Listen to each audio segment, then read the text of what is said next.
माझ्या शाळेचे नाव जिल्हा परिषद प्राथमिक केंद्र शाळा रांजणकुल. मी आता 4थी मध्ये शिकते. आस्ते कदम, आस्ते कदम, आस्ते कदम. महाराज, गणपती, भूपती, प्रजापती, सुवर्णरत्न श्रीपती, अष्टवधान जागृत, अष्टप्रधान वैष्ठित, न्यायालंकार मंडित, शस्त्रास्त्र शस्त्र पारंगत, राजनीती धुरंधर, प्रौढ प्रताप पुरंदर, क्षत्रिय कुलावतंस, सिंहासनाधीश्वर, महाराजाधिराज, श्रीमंत, श्रीमंत, श्री श्री श्री छत्रपती शिवाजी महाराज की जय. छत्रपती शिवाजी महाराज की जय. पराक्रमाच्या इतिहासाची गाथे मी गाथा, पराक्रमाच्या इतिहासाची गाथे मी गाथा, ज्यांनी घडवला इतिहास त्यांच्या चरणी टेकते मी माथा. खरं तर हा महाराष्ट्र म्हणजे अनेक देवदेवतांचा महाराष्ट्र. आपल्या भोळ्या आणि निस्सीम भक्तीने देवालाही आपल्या ताटातील जेवण जेवू घालणाऱ्या संतांचा महाराष्ट्र. या संतांच्या विचारातून मोगलांच्या अंधकारातून सामान्य जनतेला स्वराज्याचा प्रकाश देणाऱ्या छत्रपती शिवाजी महाराजांचा महाराष्ट्र. लाख मेले तरी चालतील, लाख मेले तरी चालतील, पण लाखांचा पोशिंदा शिवाजी राजा जगलाच पाहिजे असे म्हणत या महाराष्ट्राच्या पुण्यभूमीला आपल्या रक्ताचा अभिषेक घालून इथली भूमी पावन करणाऱ्या शूर मावळ्यांचा महाराष्ट्र. माझ्या भारतीय संस्कृतीची पातळी खांद्यावर घेऊन शिकागोच्या धर्म परिषदेमध्ये माझ्या भारतीय संस्कृतीला तेजमय आणि तेजस्वी सांगणाऱ्या स्वामी विवेकानंदांचा महाराष्ट्र. जर तुमच्याकडे 2 रुपये असतील तर 1 रुपयाचं पुस्तक घ्या आणि 1 रुपयाची भाकरी घ्या. 1 रुपयाची घेतलेली भाकरी तुम्हाला जगण्यास मदत करेल, पण 1 रुपयाचं घेतलेलं पुस्तक तुम्हाला काय जगायचं सांगून जाईल.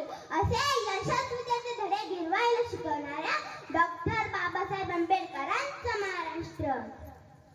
हा महाराष्ट्र अनेक कलावंतांचा, अनेक विचारवंतांचा, हा महाराष्ट्र अनेक साहित्यिकांचा, अनेक क्रांतिकारकांचा, अनेक लेखकांचा, अनेक कवींचा आणि तुमचं माझं सर्वांचं एवढं मोठं सौभाग्य की या वैभवशाली महाराष्ट्रामध्ये तुमचा आमचा जन्म झालाय. खरं तर पारतंत्र्याच्या अंधकारातून स्वातंत्र्याची ज्योत प्रगटली.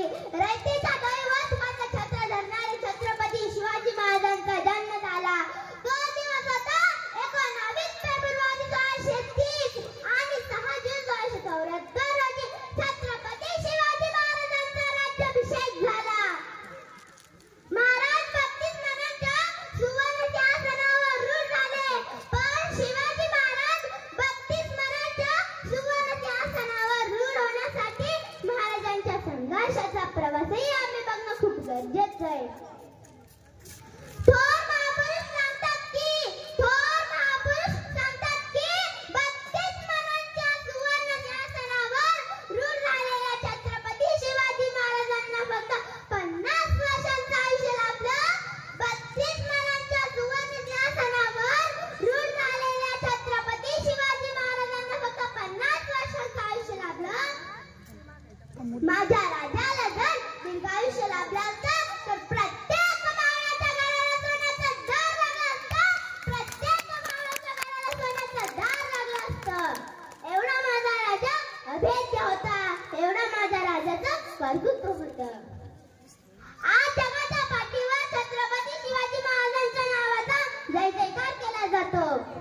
असं का नेमकं शिवाजी महाराजांनी करून ठेवलं होतं? असं शिवाजी महाराजांकडे नेमकं काय होतं?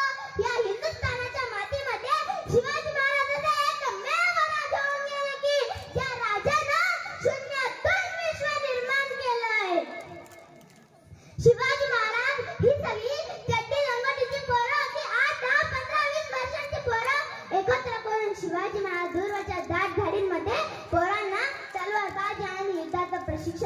शोधासाठी जात होते. पण बाहेर कोणाला कळणार नाही अशा बेताने पोरांना जंगलामध्ये तलवारबाजी, भाला फेक, घोडेस्वारीचं शिक्षण दिलं जात होतं आणि बाहेर कोणाला कळू नये म्हणून बाहेरच्या झाडावर एक पोरा उभा करून ठेवलेला असायचा आणि त्या पोराला सांगून ठेवलेलं असायचं की कोणीतरी अनोळखी येताना दिसलं की तू फक्त खुनाचा आवाज कर.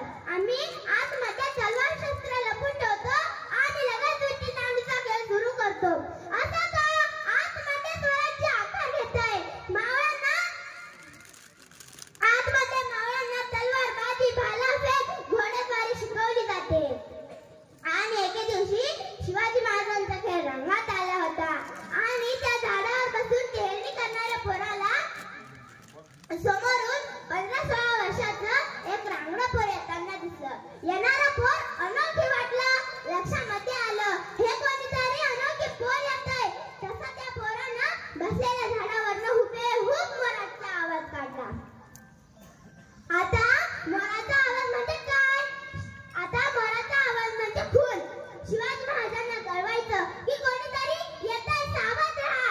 शिवाजी महाराजांनी पोरांना सांगितलं, अरे तलवार शस्त्र लपून ठेवा, विट्टी दांडूचा खेळ सुरू करा. अरे कोणीतरी अनोळखी येतंय, अरे कोणीतरी अनोळखी येतंय. पोरांनी तलवार शस्त्र लपून ठेवली आणि विट्टी दांडूचा खेळ सुरू झाला. तोपर्यंत त्या झाडावरचं खुन्याचं पोर त्या दिवशी खाली पडलं होतं आणि येणाऱ्या त्या पोराला विचारत होतं, कोण रे तू? तसं ते पोर म्हणालं, रामोशाचा बहिर्जीजी. काय काम काढलंस रे? राजांना भेटायचं होतं. कारण बोलू की तुझ्या राजाला मग सांगतो. तसा ते खेळणी करणारा पोर म्हणाला, तू थांब इथंच. तू आलेला सांगावा, राजाला देऊन येतो. तसं ते पोर आत गेलं. शिवाजी महाराजांना मुजरा केला आणि सांगू लागलं, राजा कोणीतरी रामोशाचा बहिर्जी आलाय की. राजे म्हणाले, बहिर्जी द्या पाठवून. तसा बहिर्जी आत आला. शिवाजी महाराजांना मुजरा केला. शिवाजी महाराजांनी बहिर्जीला विचारलं, काय काम काढलंस रे? काय काम काढलंस रे? तसा बहिर्जी म्हणाला,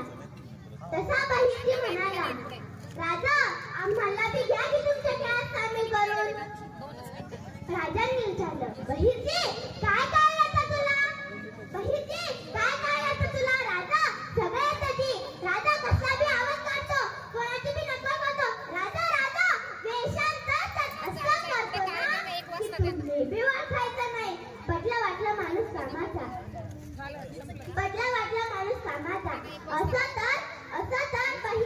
असं तर बहिर्जी आतापासूनच आमच्या सैन्यात आहे. तसा बहिर्जी गुदमरला आणि म्हणाला, राजा उद्यापासून येतो की. कारण नाही राजा, मी उद्यापासून तुमच्या सोबत चाललोय. हा सांगा माझ्या बापाला देऊन आला असता. राजा बरं ठीक आहे, ये उद्यापासून. तसे बहिर्जी नाही जायला निघाले. किमान 1-4-5 पावलं पुढे गेले असतील. त्यांना काय वाटलं कुणाच ठाऊक. ते बहिर्जी नाही पुन्हा माघारी आले आणि शिवाजी महाराजांना विचारलं, राजा एक विचारू का? राजा तुमचा हात काय चाललाय? हे बाहेर कोणाला कळू नये म्हणून जो बाहेरच्या झाडावर जो तुम्ही पोरा उभा करून ठेवलाय ना, त्या पोराला सांगा की या दिवसात